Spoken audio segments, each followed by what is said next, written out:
Here's the truth. When you don't make room for fellowship with God, you don't just deprive yourself because you miss the opportunity for His peace, His wisdom, His correction, His likeness, and His Spirit working deeply inside of you.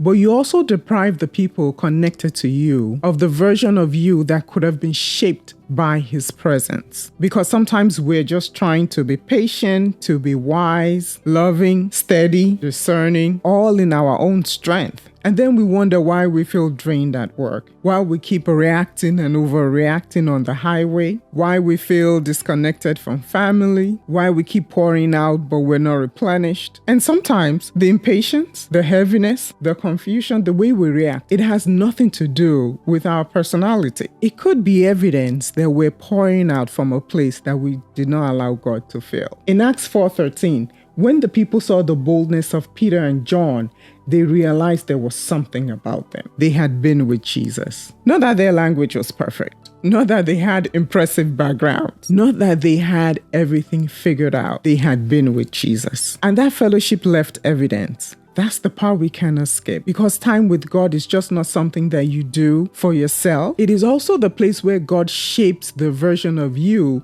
that other people will encounter. It shapes how you show up as a mother, as a father, as a friend, as a leader, as a spouse, as a daughter, as a son, as someone people are connected to somehow. Not perfect, but more grounded, more patient, more discerning, more bold, more caring. So maybe the next step is not to try harder at something that you're struggling to become in your own strength. Maybe the next step is to return to the place where God can meet you, fill you, correct you, steady you, and then send you back out. Today, take 10 minutes, and before you start pouring out an empty cup into somebody else, sit with God and pray this. Lord, shape me in your presence today. Let the people connected to me meet the version of me that has been with you. Because your fellowship with God cannot be separated from your relationships. It just shapes how you show up in them. And the people connected to you don't just need the version of you that is just available. They need the version of you that has been with Jesus. Sit with that.